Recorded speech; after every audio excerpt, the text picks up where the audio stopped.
It didn't take 3 days to find the hoverpods. The next afternoon, after 4 o'clock lunch, Will, Stanley and Davina set off to search the grounds of the academy. First they went carefully around the building, but there was no sign of an underground entrance that was large enough for a hoverpod, so they headed for the forest. Across the lawn they saw Benedict Goldberg and Morris Tuttelheim heading for the forest as well. Benedict and Morris stopped and stared at them. Will, Davina and Stanley stopped and stared back. For a couple of minutes the two groups of kids stood there, gazing at each other suspiciously, neither wanting to be the first to move on, as if it would become some kind of victory to outstare the others. Eventually Benedict said something to Morris, and they both sniggered, and then they went off to the track that led to the playing fields. Will glanced at Stanley and Davina. They waited a couple of minutes to make sure it wasn't a trick, and that the two boys weren't going to come back and follow them. They went around the corner of the academy building and followed another track into the trees. After a while they came to a junction with a second track. Here, sticking out of the ground, they found a small panel saying Hoverpodle with an arrow pointing to the right. Davina laughed. This is going to be easy. Will must have been this way before, but he couldn't remember the panel on the ground. Yet he would have, wouldn't he, if he had passed it? They went in the direction of the arrow. After they had gone further into the forest, the track took a turn, then it dipped, turned again, and suddenly they were looking at a large steel door.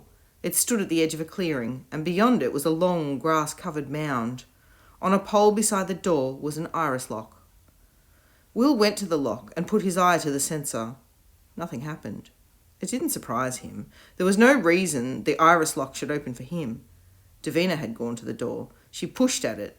Not a millimetre of movement. Shut and locked. Stanley reached into his pocket and took out a control palette that he had taken from the programming room. He began to work with it to see if he could trigger the iris lock's code. Will and Davina walked around the side of the mound and climbed to the top. It wasn't hard to get up there. The mound stretched away for a good distance, 50 metres or more. The clearing was sunny.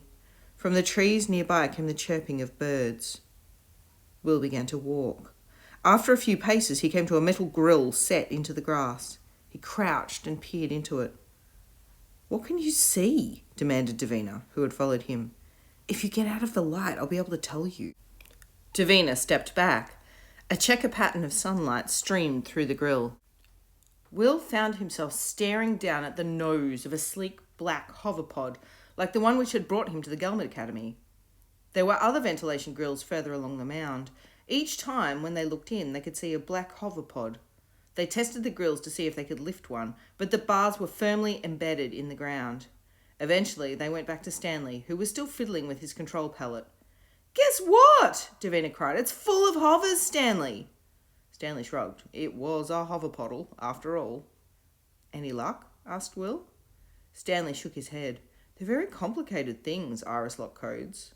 "We have to get in," said Davina. She went to the metal door and tried to open it again. Then she beat on it in frustration.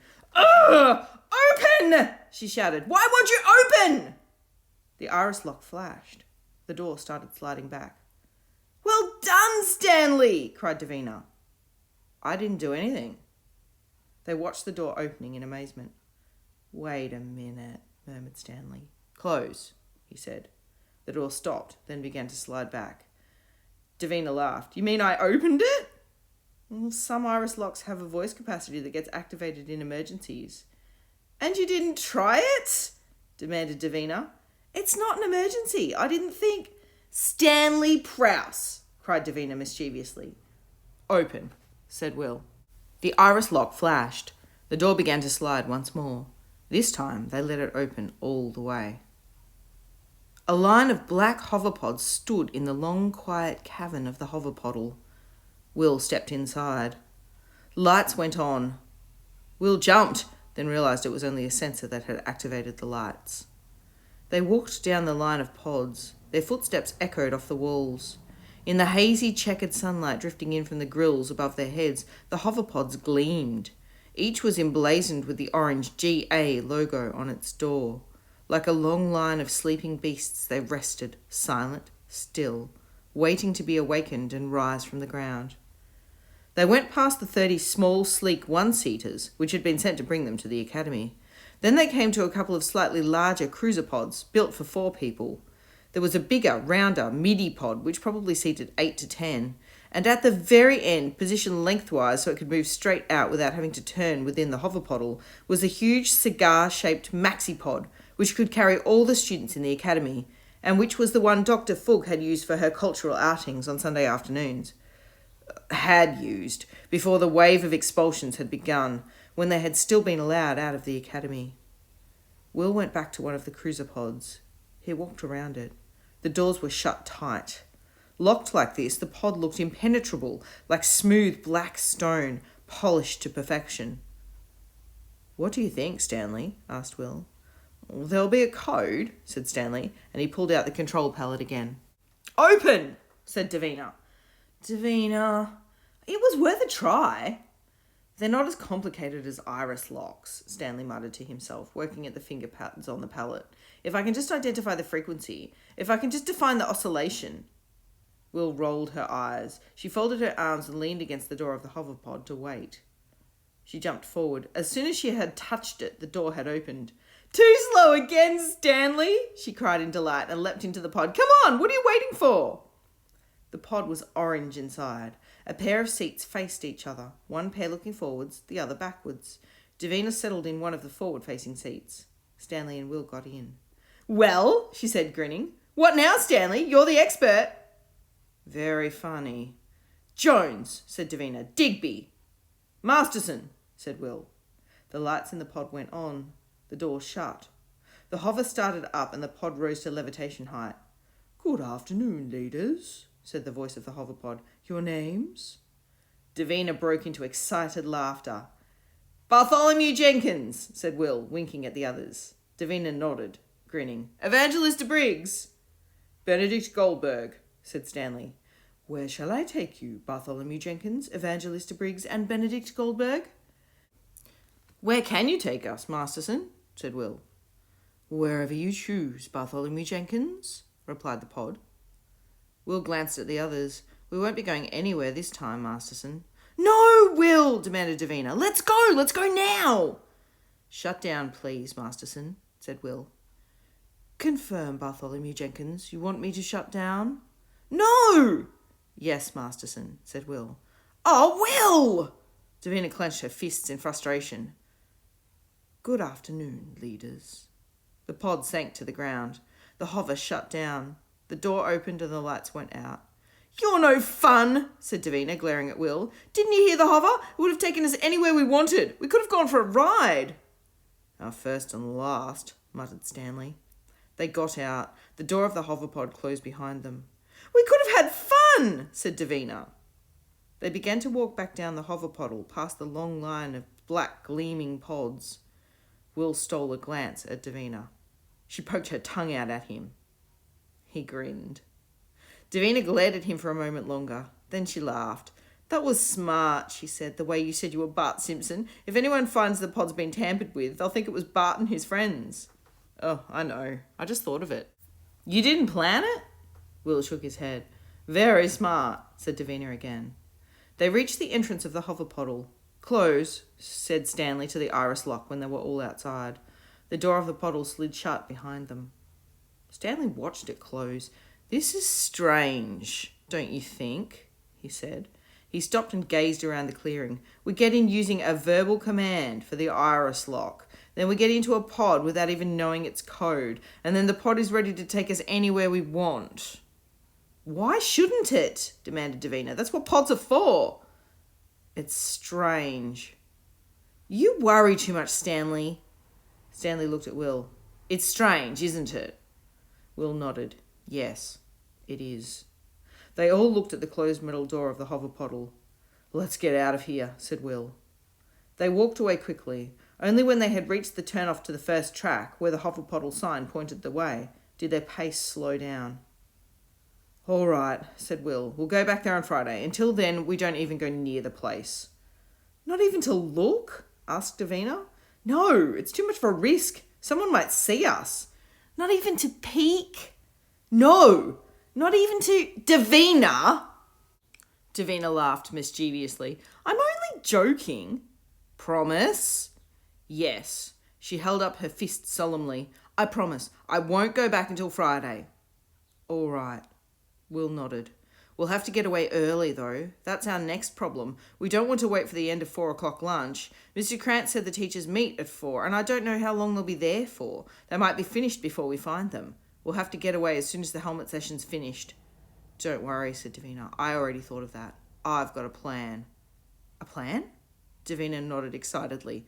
Oh, spare us, groaned Stanley. Davina McCready's got a plan. At 4 o'clock on Friday, at the end of their helmet session, the children swarmed into the foodarium, starving as usual. As soon as they got there, Davina picked up a cream puff, yelled, Hey, Bud Simpson! And threw it straight at Bartholomew Jenkins' face. Almost simultaneously, Will threw a donut at Benedict Goldberg, and Stanley mashed a tuna sandwich into Morris Toodleheim's ear. But by then, Bartholomew Jenkins had grabbed a fruit tart and thrown it at Davina, only it missed and hit Charlotte Reedy instead. Food fight! Yelled Davina, grabbing a pitcher of juice and emptying it over Evangelista Briggs. It was a brilliant plan, more brilliant than Davina could have anticipated. The hostilities and tensions between the groups of children had been building steadily and were now even greater than when they had come to blows in the cyber city. Some kind of confrontation was just waiting to break out. Before Dr. Fugg or Hendrik Tarr could do anything to stop it, there was a deafening din of whoops and yells in the foodarium, and the air was thick with flying cakes and sandwiches and bits of fruit. Minutes later, the tables had been overturned, and a pitched battle was underway between Bartholomew Jenkins and his gang behind one table and everyone else behind the other. But Davina wasn't there to see her food fight reach its glorious climax, nor were Will and Stanley. They had each grabbed a handful of sandwiches, slipped from the battleground, and raced down the corridor toward the back exit onto the lawn. Keep going, yelled Stanley as they passed the door to the sleeparium. I'll meet you down there. And before Will could ask what he was doing, Stanley had turned into the sleeparium and was heading for their room. Will and Davina kept running. By the time they reached the hoverpodle, they were both out of breath. Open! Gasped Will into the iris lock. The door remained closed. Will took a deep breath. Open, he said again, more calmly, and this time the door slid back. They walked quickly down to the cruiser pod. Will put a hand on the door, and it opened. They got in. They waited nervously, looking around, ravenously devouring their sandwiches. The seconds passed. Each one seemed like minutes.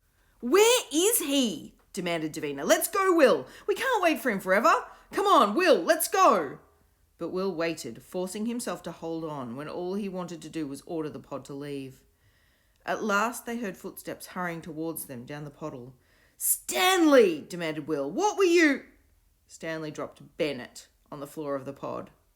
Will and Davina stared at him. I promised to take him out with us, explained Stanley sheepishly as he climbed in. He's been in that shoe drawer for weeks. Bennett was dancing all over the pod in excitement, leaping from seat to seat and trying to get a lick at Will or Davina as he went. No, said Will, brushing Bennett away. No way, Stanley, we are not taking him. Bennett stopped. He turned a beady eye on Will. You'd better, growled Bennett. Why? Demanded Davina. I'll tell if you don't. I'll tell everyone where you've gone. Davina stared at him in shock. Bennett, you swore we could trust you. Bennett laughed madly. You believe that? What's wrong with you? I'm a dog. Stanley shrugged. We'd better take him, I think. Will glared at Bennett. The dog glared back. You'd better hold him tight, Stanley. If he licks me, I swear I'll throw him straight out of the window, and I won't stop the hover first. Bennett grinned. Ruff! Will shook his head in exasperation. Masterson, he said. The lights went on in the pod. The door closed. The hover started up and the pod rose off the ground. Good afternoon, leaders. Your names? Bartholomew Jenkins. Evangelista Briggs. Benedict Goldberg. And a friend, added Bennett. Very good. Where shall I take you, Bartholomew Jenkins, Evangelista Briggs, Benedict Goldberg, and a friend? To Deacon Street, Masterson, said Will. Deacon Street, Bartholomew Jenkins? Is that Deacon Street in the Southern Complex? Deacon Street in the Old Town, Masterson. One moment, Bartholomew Jenkins. Will, Stanley and Davina waited. Bennett looked around, panting eagerly. "Very good, Bartholomew Jenkins." The hoverpod edged forward out of the line of pods, swung right, rose to full hover height, and streaked off through the open doorway of the poddle. Thanks for joining us. Tune in tomorrow for another chapter of Will Buster and the Gelmet Helmet.